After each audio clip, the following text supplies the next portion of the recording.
So now it is that your girl's recording. Let's go ahead and let's get into this next damn video, shall we? Now, the casual geographic shout outs to you. When animals lose their biggest fear. So without further ado, let's go ahead. Let's see what this is about.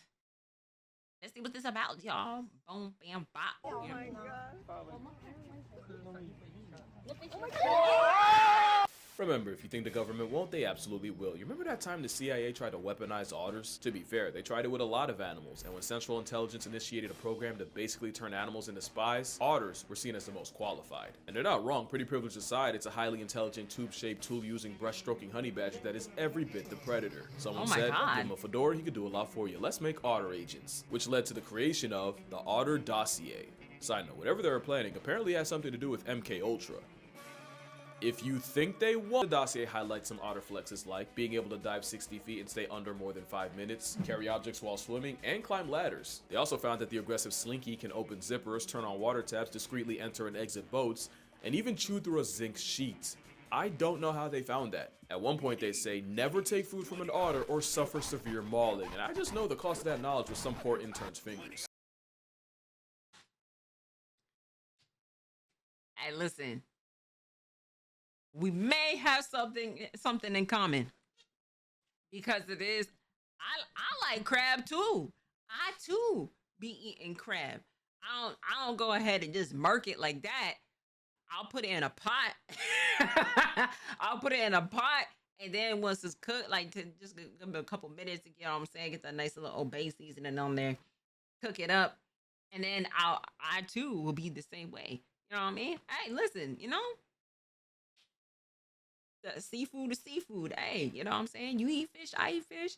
You eat crab, I eat crab. You know what I mean? Hey, listen. Y'all better not come at me and talk about stuff. It is like, oh, all right, you're not supposed to be eating seafood. Okay. What do you think it is that happens under the sea, bro?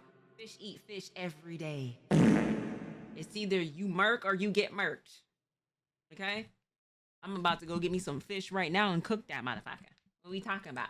There's some cool stuff too, like otters being ticklish at the ribs or babies having to be taught not to be afraid of water. You should definitely check it out for yourself. But there was one line that stood out, and it read like a prophecy. Capable of being trained and becomes devoted to humans, which can lead to their destruction. Whose destruction, you ask? Yes. This is the face of a threat to national security and a fugitive of the justice system. I'm not even kidding, but to get why this is an otter menace, we gotta go back to 2016. It's always. Oh wait, I gotta move my camera. A young female otter was found abandoned and orphaned and was rescued and rehabilitated by Monterey Bay Aquarium. And in 2017, Otter 723 was released back into the wilds of Santa Cruz. Researchers then got reports of a rogue otter swimming up to boats and kayaks, and sure enough, yeah, it was Lady 723. Apparently, she'd been getting fish and squid handouts from local animal lovers, not realizing that being friendly with humans now meant the freeloading seafarer would never be fit for the wild, and she was captured and deemed unreleasable. But not before they realized 723 was getting attention from more than just people, cuz she was pregnant, and they weren't about to make the same mistake with her daughter, and would often wear masks and ponchos, you know, looking like they just raided Darth Vader's closet, all to make certain that she wouldn't get attached to humans. She got attached to humans. And a year after daughter 841, wow, that's actually kind of cool. That's no, like, not even like physically seeing what it is that they look like and still be kind-hearted to humans. That's kind of cool. That was good, Earl.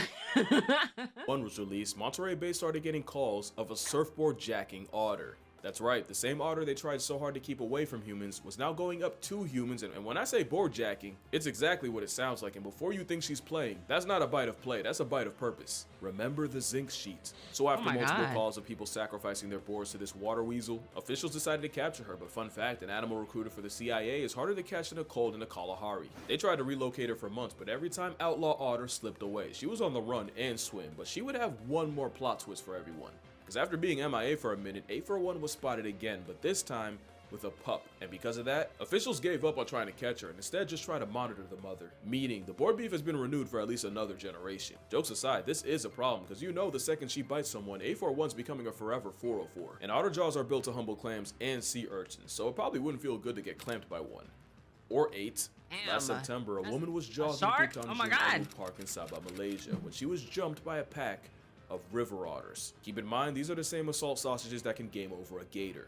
Maria Sela Harun was mauled for 10 minutes straight in what was the park's first known otter attack, and she was taken to the hospital with wounds, cuts, and like a certain CIA agent, a lifelong distrust of otters. The director of wildlife said that the otters had always been around and were never known to be aggressive, but he also said something interesting that I almost missed, that this sudden switch up could be caused by the ill-intentioned goodwill of people. But that was all the way in Malaysia. You don't really have to worry about that over here. The same month, a river otter mauled a child and even dragged him underwater, except this time, it was in Seattle. Now, not to victim blame, but if there's infinite realities, then there's at least one where little Timmy had it coming. Who's to say these stories aren't just media plants from anti-otter propaganda? Maybe the otter's not being fairly represented. I'm not trying to spread misinformation, that'd be an otter travesty, which is why I'm working with Ground News. Ground News is an app and website created by a former NASA engineer who saw a very real problem with the way we consume information and how heavily it shapes our worldviews. She said, "I'll do it myself," and created a simple way to compare different perspectives and come to your own conclusion. Every day, Ground News collects thousands of articles from around the world and organizes them by story, so you can see how many outlets.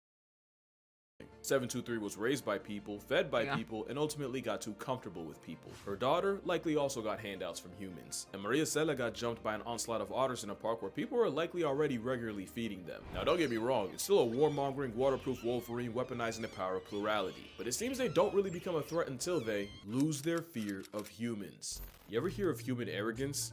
Probably not, because I just made it up. Human arrogance is walking in a forest scared, whole time the forest is scared because you're in it walking. The whole "they're more afraid of you than you are of them," that's real, and it's scientifically proven. Some mother bears will purposely raise their kids closer to humans, knowing the best male bear repellent is proximity to people. Jacob and Timu were two lions that made a record-breaking 1-mile swim through croc and hippo-filled waters. I actually talked about it in the last video. What I didn't tell you was they both could have taken the much easier land bridge across, but that would have involved coming into contact with humans, and apparently they'd rather run the aquatic gauntlet in the dark than risk a run-in with a bipedal pale ape. But, you know, speaking of lions, it's scientifically proven that animals are more terrified of us than a literal 400-pound maned population control. In an experiment led by Professor Leanna Zanet, scientists planted hidden camera speakers near watering holes that would automatically get triggered every time an animal got close. Basically, they'd be recording different animals' reactions to the sound of lions versus people speaking the local tongue. And with lions preferring to ambush prey near watering holes, you'd expect a growl to send any creature running for the hills. Instead, 95% of the animals recorded were more afraid of the sound of humans than a stalking lion.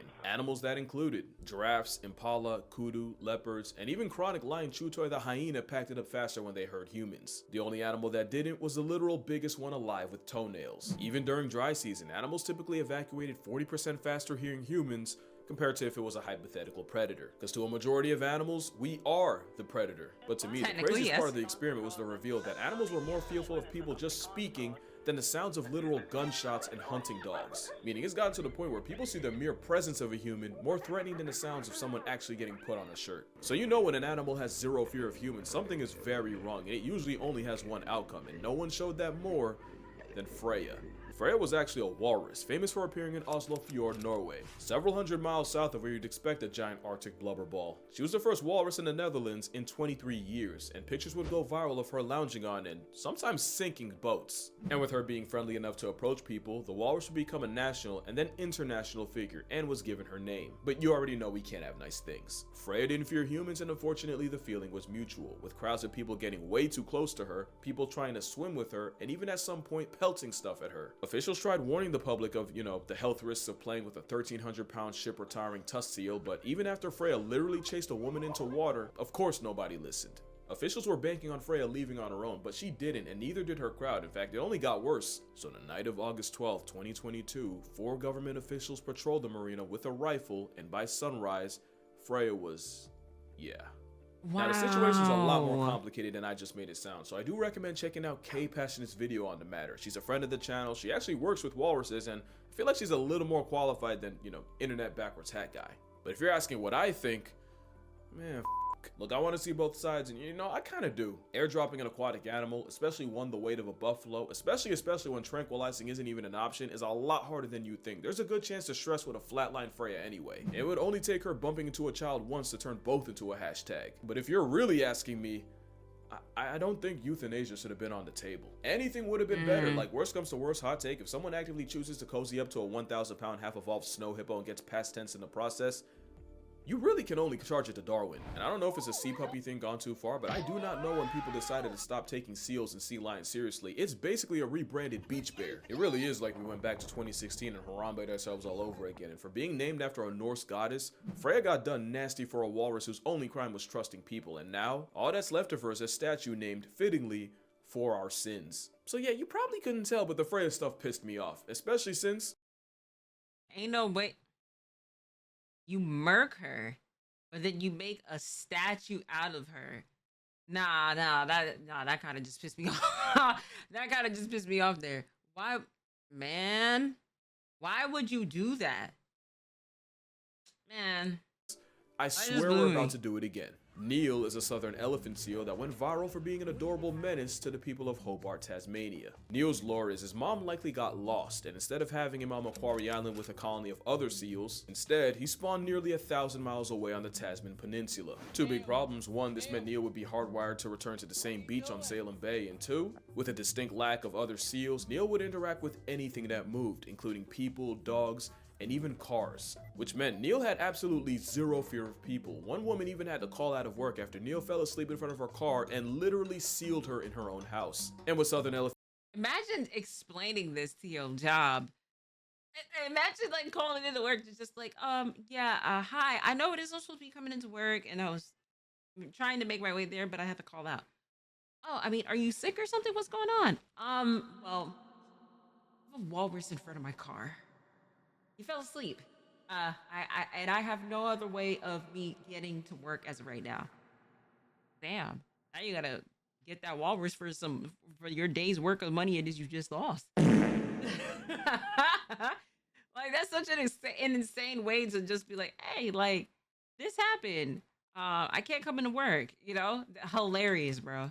seals maxing out at nearly 20 feet long and over 8,000 pounds. It's one of those things that's going to be real cute until it isn't. And like clockwork, there's already reports of children harassing Neil, as well as people violating his space for selfies. It's gotten to the point where officials are begging the public to leave him alone, to not post him or share his whereabouts, basically gatekeeping the seal, and some of that might be on me. I literally talked about Neil earlier this year in a video with millions of views putting his name out. Now there's a chance Neil gets loved to death by the same people he trusted. So yeah, losing the fear of people could be a death sentence for an animal, but for some species, it got them erased. The Caribbean monk seal went extinct in the 50s after being hunted into oblivion, and their biggest downfall was their distinct lack of fear and curiosity towards people. Columbus even noted how weirdly chill they were, and for that, they got slaughtered. The dodo is a plus-size pigeon in the past that also got decimated by sailors, because evolving on an island with no predators meant they had no concept of self-defense. They were cooked. The gray auk, which isn't a penguin, also famously had no fear of humans, and after going from 6 million in numbers to nothing in about 300-something years, yeah, we gave them every reason to. There was even an account of 2 ships murking 1,000 auks in only half an hour. And believe it or not, it's still happening. The harpy eagle's a popular target for poachers since they'll often just sit on a perch and let them approach. Also, being big enough to be confused for a fursona means some people will just shoot it out of curiosity. So yeah, animals need to be afraid of humans. But what can you do about that? Well,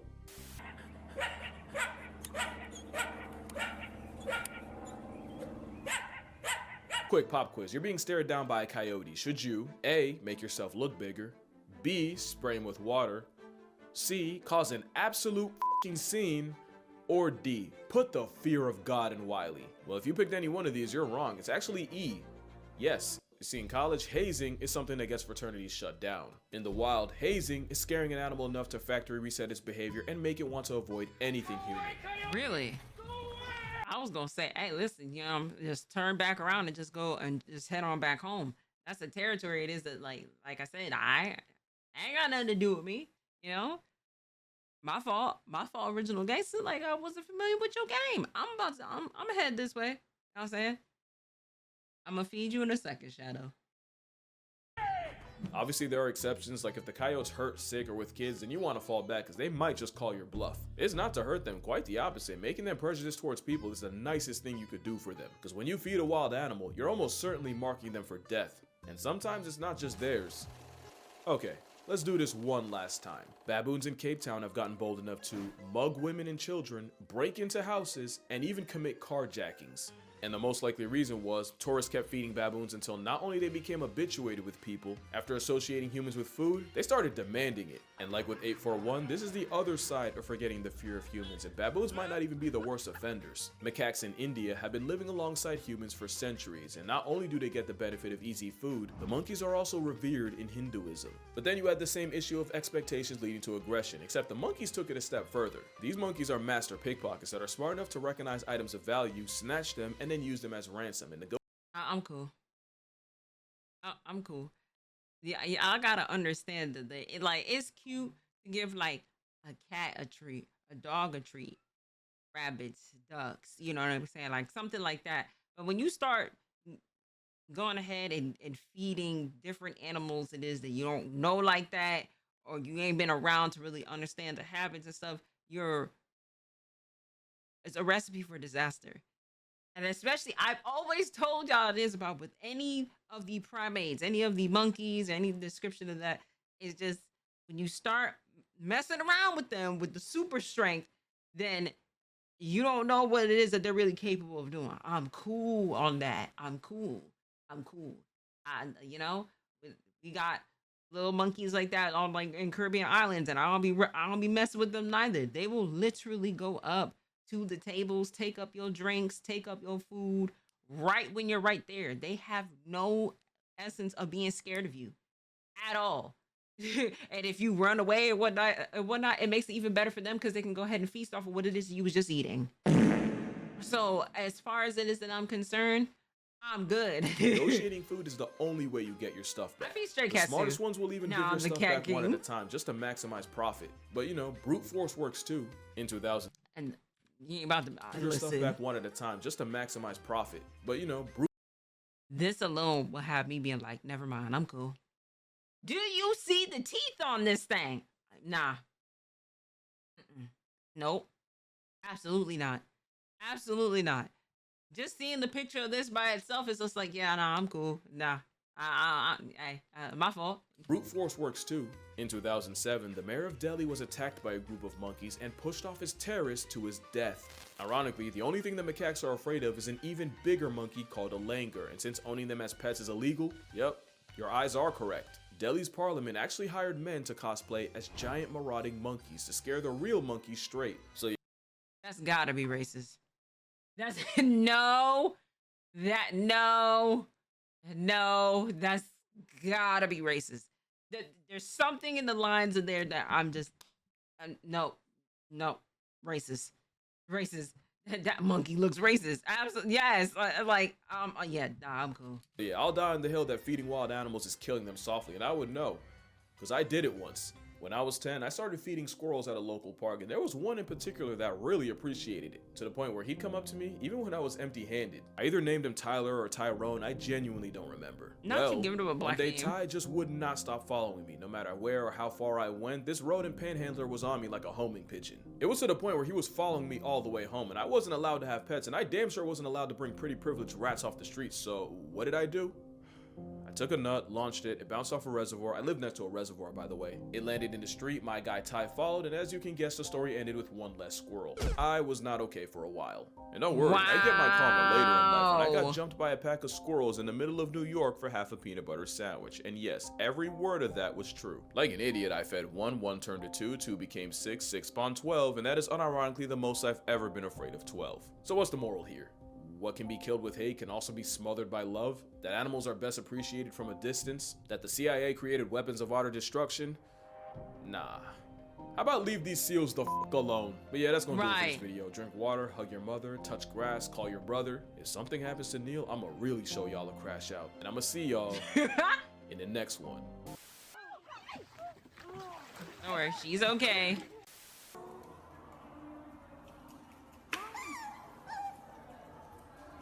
But it's so cute though.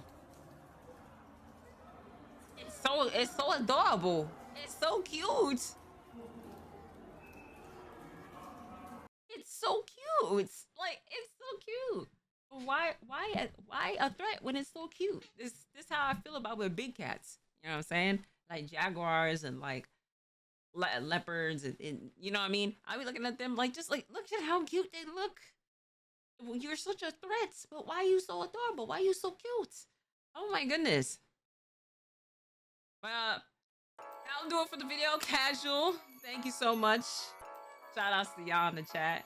Shout outs to you at home. And I'll catch y'all in the next video. Oh, choose